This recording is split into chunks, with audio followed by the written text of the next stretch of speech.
In this video, we will go over the transportation management homework, which may be homework 2 in your global logistics course. So the first scenario in the homework is about loading a truck. When you are loading a truck, you want to load as much product as you safely can, so that you can get the most out of paying for the truck. And you have two sorts of restrictions when you load a truck. One is a restriction on weight. Most trucks will have a weight limit, or if not the truck, the highway or the roads you use will have a weight limit. And so there'll be a limit on the amount of weight that vehicle can carry. And the second restriction is volume. You can only have so much volume in a truck based on its physical dimensions. And so whenever you get a question like this, you have to pack up chips or something into a truck, and the question asks you, how many boxes will you fit? You have to consider, are you going to be restricted by weight or volume? Because one of the two will run out first. If you're loading something very light and fluffy, you're likely to run out of volume, run out of space to put the stuff before you run out of the weight limit, or run into the weight limit like you are at the weight limit. And if you are loading something dense and heavy like bricks, you may reach the weight limit before the entire space in the truck has been used up. So depending on the type of thing you are packing, you'll hit one or the other limit first. So to answer this question properly, first we need to figure out which limit will be hit first, and then we can figure out how many boxes will fit. So we have original packaging and new packaging. Okay. In the first question, we have to find out with original packaging how many cartons will fit. So let's look at a truck. The truck is 7 feet. The storage area is 7 feet by 8 feet by 20 feet. And it cannot carry more than 8,000 pounds. So we have truck's limits. Okay, and we have a weight limit on 8,000 pounds, and we have a capacity, a volume limit, and that's going to be the three dimensions multiplied together, because if you multiply length, width, and height, you get the volume of the space. So 7 by 8 by 20, so you can multiply them together. 7 times 8 times 20, that'll be cubic feet, because all dimensions are in feet. That's your volume limit. Okay. Now let's look at the original packaging. The potato chips were packed in 8-ounce bags. 24 8-ounce bags were packed in cartons that were 12 inches by 12 inches by 36 inches. The packed carton weighs 14 pounds. And then each ounce sells for that. So we're going to work on cartons, because you're going to be packing cartons into the truck. You're not going to pack individual chips packets into the truck. So let's work on cartons. Right, so this is the volume of a carton in inches. So let's look at a carton. Okay, the volume, now we don't need the volume in inches because the truck's volume is in cubic feet. So we can just convert that. 12 inches is 1 feet times 1 foot times 36 inches, which is 3 feet. So 12 inches times 12 inches times 36 inches. If you convert the inches to feet, all the 12 inches will become 1 foot, and all the 36-inch dimensions will become 3 feet, because 12 inches is 1 foot. So the volume of a carton is 3 cubic feet. Okay, and the weight of a carton is how much? The carton weighs 14 pounds. So it weighs 14 pounds. Okay, so if we were just concerned by weight, how many can we load up? Well, we have 8,000 limit, and each weighs 14 pounds, so about 571 cartons can be loaded up. And if we go by volume, we have this much volume, 1120 cubic feet, and each carton has 3 cubic feet. So 1120 divided by 3, we can load up 373 cartons. Okay, now which one can we actually use? Well, we have to go with the lower number because we're going to hit the volume limit before we hit the weight limit. It's called cube out, cube out at 373 cartons. And this is called to weigh out to reach the weight limit, weigh out at 571 cartons. So because you'll cube out before you weigh out, you don't have volume to put stuff in. So this is going to be how much cartons you put. There's one more consideration though.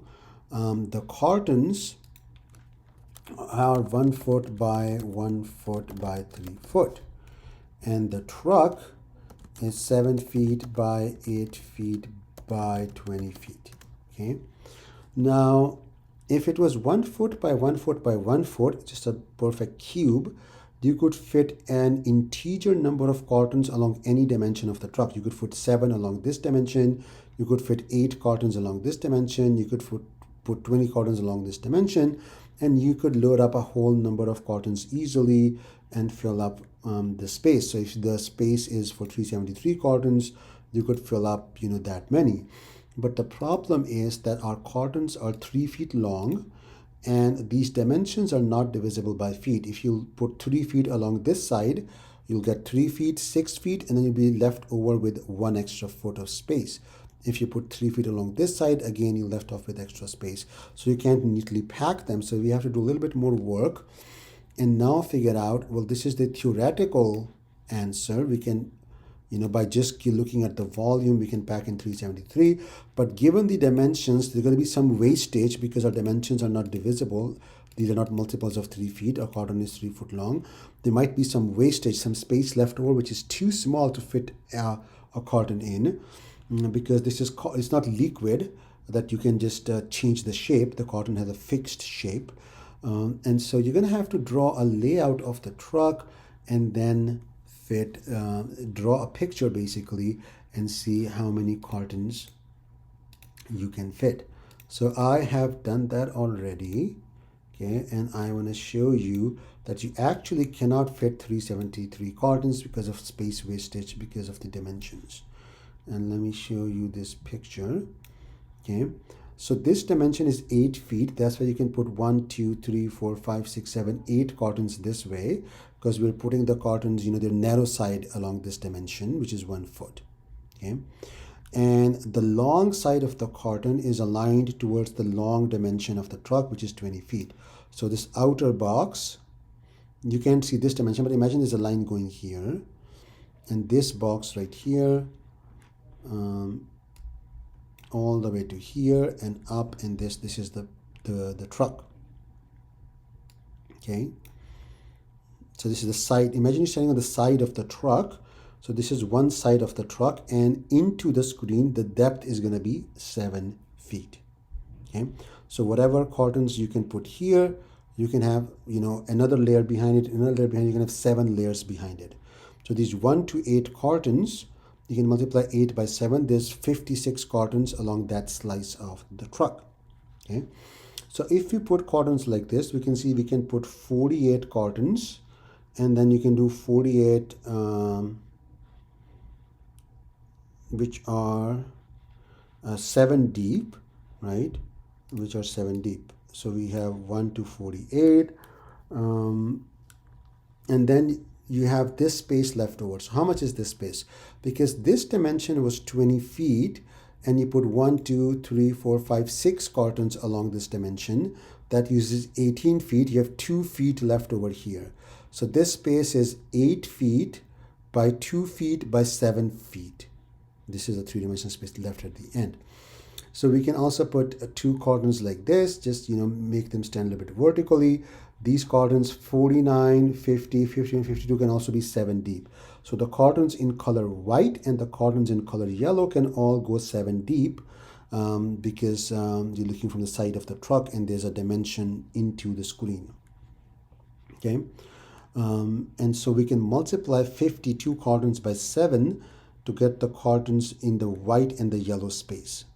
So when you multiply 52 by 7, okay, you get 364. Okay, 364 cartons. Now you have some space left over. What is this space? This is 2 feet by 2 feet by 7 feet. Okay, because it's 2 feet by 2 feet along this dimensions, you can't put a carton this way like the 42 carton, and you can't put a carton this way like the 51 carton. 51 carton, you can put another carton on top, it will exceed the truck in this dimension. You can put a carton like 41 here, it will exceed the truck in this dimension. So you have to rotate the carton along the 7 feet dimension, the depth of the truck. And you can, because it's 2 feet by 2 feet, you can put 4 cartons here, but they're not going to be 7 deep. You can only have these 2 deep. Okay, why? Because once you have them 2 deep, you use up 6 feet out of the 7 feet, and you have a space left which is 1 foot by 1 foot by 1 foot type of space. You'll have 2 feet by 2 feet by 1 foot space left, which cannot fit any cartons. You'll have some wasted space at the very corner of the truck. So these 4 cartons in blue can only be 2 deep, so that'll be 4 times 2 or 8 cartons. So we have 8 of the blue cartons, okay, and so you have 364 of the white and yellow cartons, and then 8 of the blue cartons. So that gives you a total of 372 cartons that you can fit in this truck, and you'll have 2 feet by 2 feet by 1 feet, which is 4 cubic feet of wasted space. Okay, so actual fit is going to be 372 cartons. Okay, and the weight, because each carton is 14 feet, that's going to use up 5,000 pounds of weight, which is under the weight limit, so we're going to be fine. So this is the answer to question 1. So let me summarize the steps. Step 1, you have to figure out whether the truck is going to weigh out or cube out. What is going to be the restriction? Either the weight is more restrictive or the volume is more restrictive. Once you figure out the minimum quantity by whichever one it is, if it's a volume, see, weight is easier, because if you're not restricted by volume, it's just a restriction of the weight, then you can just go up to the weight limit, right?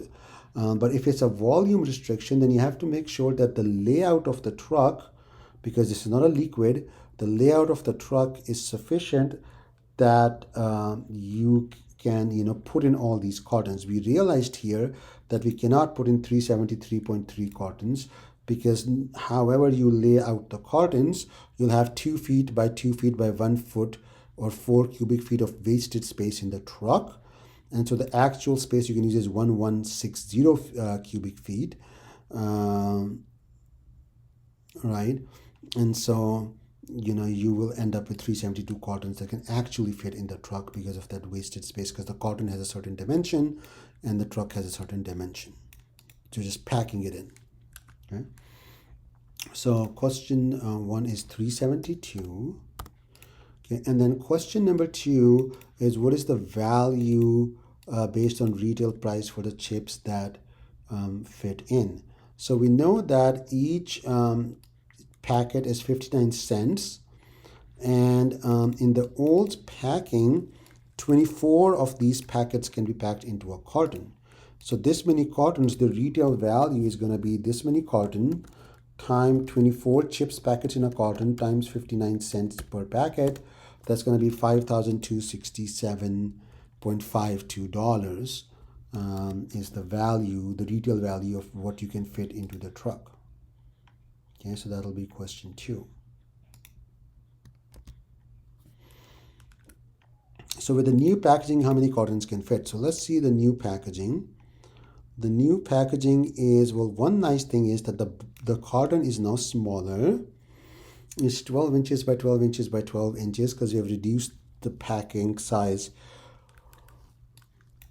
by using these tubes, which don't waste any space. There's no air wasting space in like the old chips bags. There was air in there, and so the carton weighs 10 pounds. We can put 5-ounce containers in there, and we will still be selling it for 59 cents. Okay, so we still have the same trucks, same limits, but this was old packaging, and now for new packaging, Okay, our carton volume is 1 foot by 1 foot by 1 foot, 1 cubic feet. The weight is 10 pounds. Okay, and so by weight, how much can we fit in? We can fit in 8,000 divided by 10, or 800 cartons. And by volume, we can fit in this divided by 1 cubic feet, or 1124. So in this case, it's going to weigh out first. With the new packaging, we're not going to hit the volume limit, we're going to weigh out.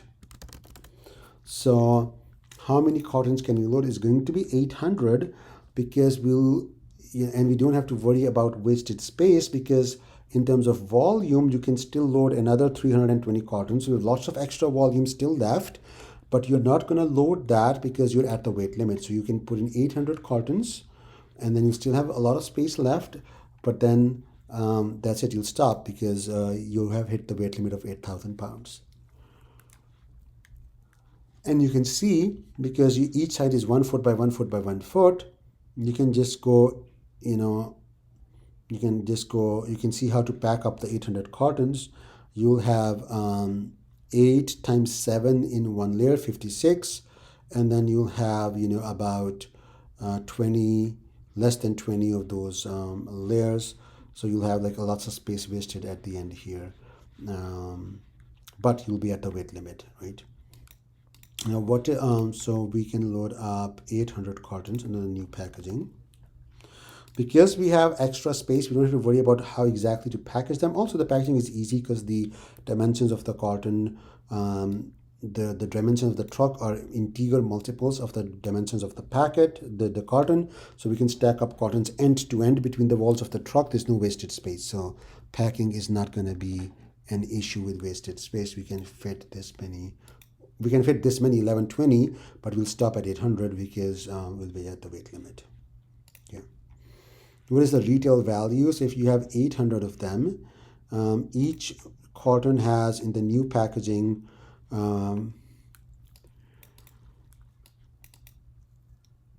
24 containers and 59 cents per container. So the retail value will be 800 times 24 times 59 cents, or $0.59.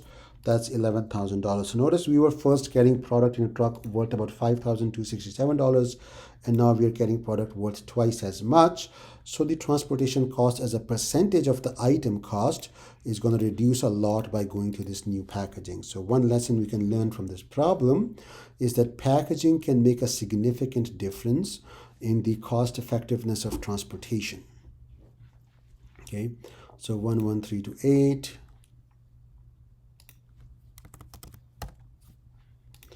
So that's the first main question about packing the truck. Now our second scenario is starting from question 5. And this talks about a distribution center.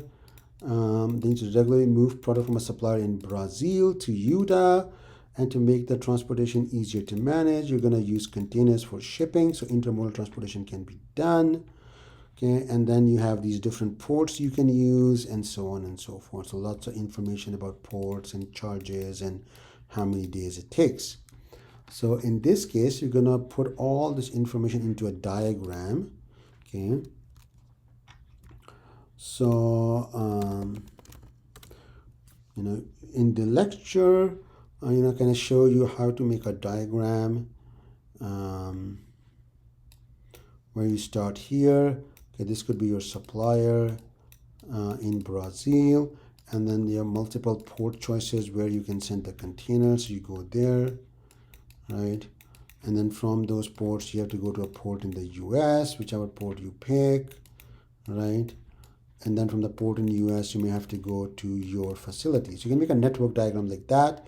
And for each leg of the journey, you'll have a cost, how much it will cost to move the container, a duration, how many days it will take you, and then the standard deviation, how variable that time is. Does it always take 10 days, or sometimes it takes 8, or sometimes it takes 12?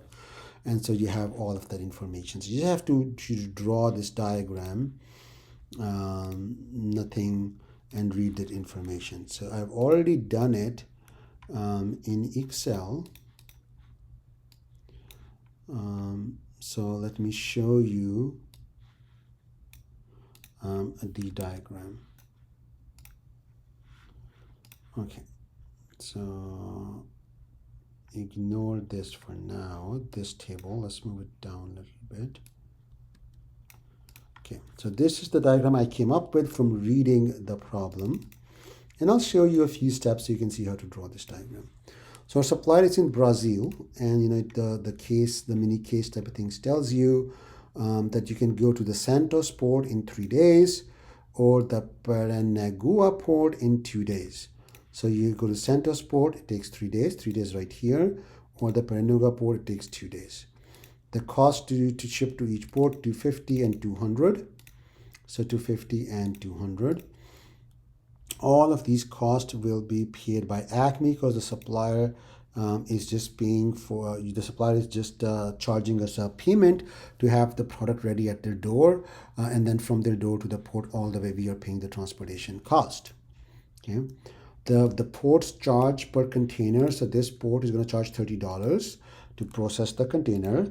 And it will take 2.5 days on average at the port before it gets on the ship, because ships have a loading schedule and a schedule by which they sail.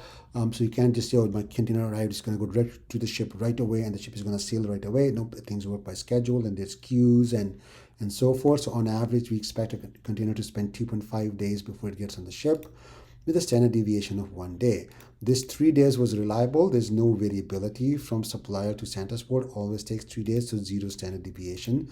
You can see there's no standard deviation given. When there's no standard deviation given, we assume that the data given is a fixed quantity. It does not change, and there's a 0 standard deviation. It's like a constant. Okay, and at the other port, you charge 50 per container, and it takes 3 days, standard deviation of 1 day. So 3 days, standard deviation of 1 day, $50 charge. Then from the Santos port, you can go to the Los Angeles port at $900, or the Savannah port at $1,050. So from Santos, you can go to LA port at $900, or go to Savannah, Georgia port at $1,050 per container. That's the charge of the ship, the ocean carrier that carries the container to that port. Again, you have the time and the standard deviation for each leg of the journey. Then the question tells you at the port in the US, how much is the processing charge at the port, how long it takes, and the brackets do not indicate negative number. This is not negative 2.5. Like sometimes in accounting, they put brackets around negative numbers. This is just in brackets because it's a standard deviation for these 14 days. So it takes 14 days on average with a standard deviation of 2.5. And here's the standard deviation and so forth. And then from the port, you have to put it on intermodal rail or truck and go to your warehouse in Ogden, Utah. And that journey is $400 from LA port, $500 from Savannah, Georgia. Okay, all of this information is given in the case. So we're going by truck from this port to our warehouse. So once you draw this picture, then the problem becomes really easy. Just make sure you get all the information on the picture, and then it's relatively easy. So how many routes can be made using the ports given above to move material from the supplier to the distribution center in Ogden, Utah? So between this node, the start node, the supplier where we ship stuff, to our warehouse, how many paths are there? So we can go the top route, Santos, LA, that's to DC, to our distribution center in Utah, that's 1. We can go to Santos, but then flip to the bottom journey to Savannah, that's 2. And then we have exhausted the Santos options. Then you can start with Paranagua and then go LA, or Paranagua and Savannah. There's 2 more options. So that's a total of 4 options. So these are the 4 options: Brazil, Santos, LA to our DC, Brazil, Santos, Savannah to our DC, SS is for Santos, SV for Savannah, DC for our distribution center in Utah. You can type UT for Utah if you want, BR is for Brazil, whatever you want to say, right? You can just use this coding to kind of write out the 4 paths. And then the third path is Brazil to Paranagua to LA to DC to our distribution center, and then Brazil to Paranagua to Savannah port to our distribution center. These are the 4 paths. We have 4 paths possible. That's the answer to the first question for this scenario. what is the cost per container of the cheapest route? So for each of these paths, we have to find the cost. So for this path, the cost will be, which is Santos to LA, $250 here, plus 30, 280, plus 900, that's 1180, plus 50, that's 1230, plus 400, that is 1630. So you add up all the, just travel through that journey and add up all the costs on the way. So you get 250 plus 30 plus 900 plus 50 plus 400, which is 1630. You do the same thing for the second route, same thing for the third route, same thing for the fourth route, and you see that the cheapest route is 1550, or this one. This is the cheapest route. So I'll make it blue. And that's for the first one. The cheapest route costs $1550 per container. So $1550 per container is the answer. Now to find the fastest route. How long does the fastest route take on average? To find the fastest route, we have to find the average time taken. So for each route, to find the average time taken, add up all the times. 3 days to get to Santos, plus 2.5 days at the port, that's 5.5 days, plus 18 days on the ship, that's 23.5 days, plus 1 day in the LA port, 24.5 days, and then 4 days by truck, that is 28.5 or 29.5. Let me do it again.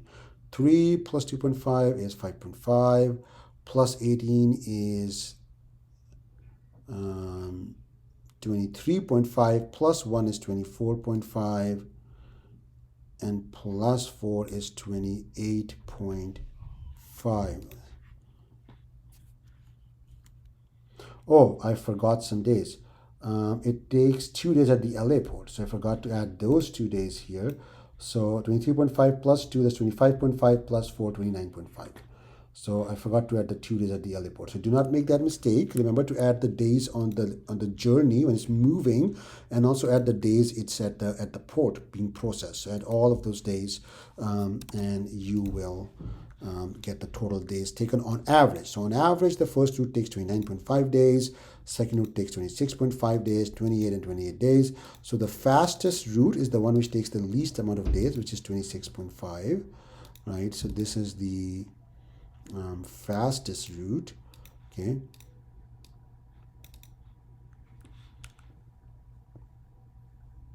Okay, so that'll be 26.5 is the fastest route. That's how long it takes on average. Acme wants to maximize the probability that the entire transportation from the supplier to DC is completed in 30 days or less. Find the route that is the fastest on average. Compute the probability of completing the transportation in 30 days or less. Enter your answer to 3 decimal places. Okay. So we want to find the probability that the fastest route, what is the probability it will get to us within 30 days? We can find this probability for all the routes as well if you wish. So how do we do that? Well, we have to find the standard deviation of each of these paths, these numbers right here. How do we find that?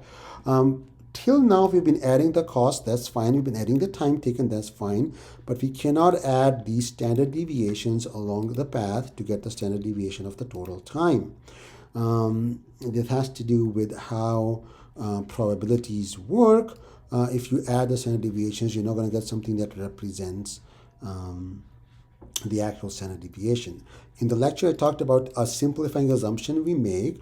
The assumption we make is that any delays in one stage are not correlated with delays at a later stage in the journey. So if you're delayed in Santos, that does not mean you'll be delayed in LA port.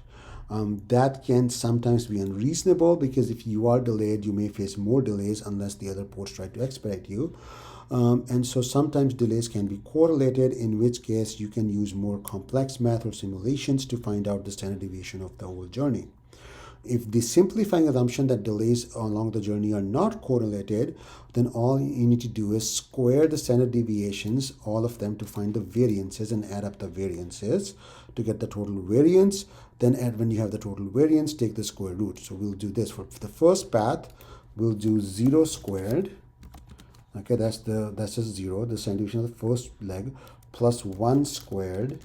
That's the variance of the Santos port variability, variance representing that variability. Then this ship journey has a variability of the standard deviation of 3 days, so we square the 3 to get the variance, and then we square the 1 at the LA port, and then the final truck journey is 1.5, so we square the 1.5, and this hat symbol, which is shift 6, means to raise to the power.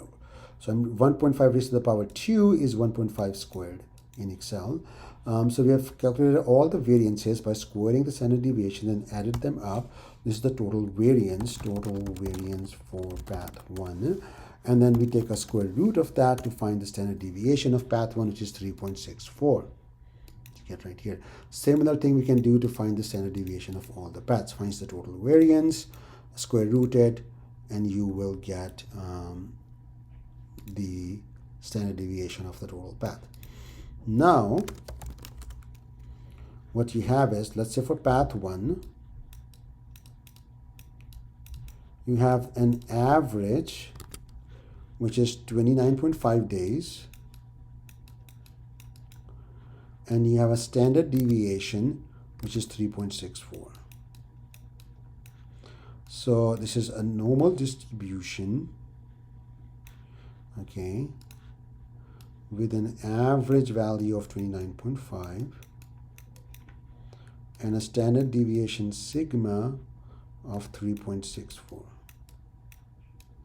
And the question we're being asked is, if you go to 30 days, okay, which is very close to 29.5, so 30s might be, right here somewhere. This is 30 days. What is this area, the probability that you'll end up taking more than 30 days, this shaded area right here? What is this probability? The area under the curve represents probability. So what is this probability? Okay, and that's the probability that you'll take up, the time taken will be more than 30 days. Okay, because you're above this threshold of 30 in the green area. Okay, so this probability can be found by converting everything to a z-score and finding the probability from that. So the 30 corresponds to a z-score. Z equals, you take the 30, subtract the mean, which is 29.5, and divide by standard deviation, which is 3.64. And then you can look up the probability of being bigger than that z-score in Excel using norm.s.dist.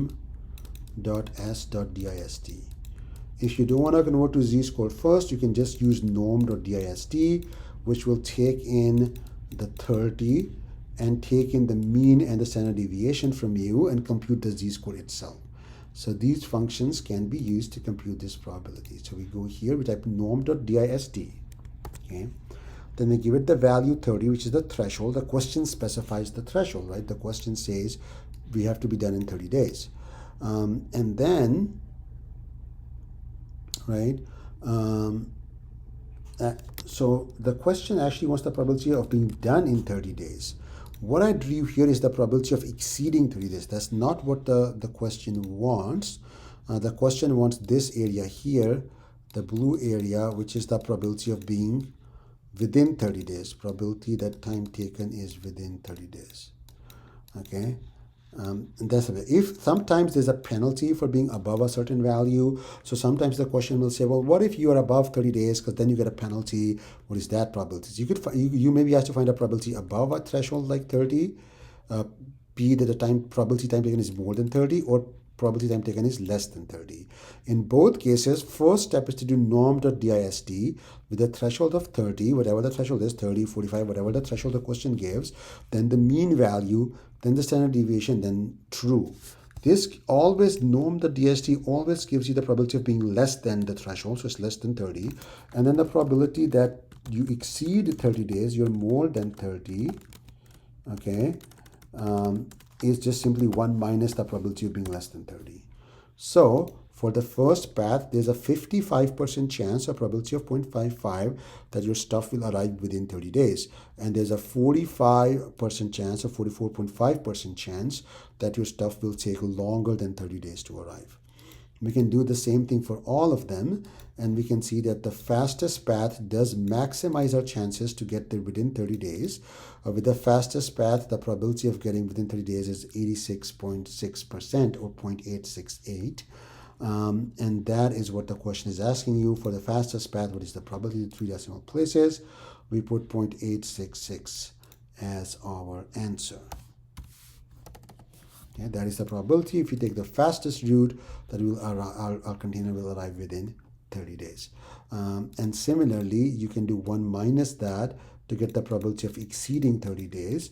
And if there was a penalty to exceed 30 days, then route 1 is the most likely to cause you to have that penalty, right? And the cheapest route also has a decent chance to cause you to get that penalty, a 32% chance, because you'll exceed the 30 days with the cheapest route. So you have to decide whether this reduction in risk of being late is worth the difference in price between the two routes, or are you going to take a risk and be late sometimes, right?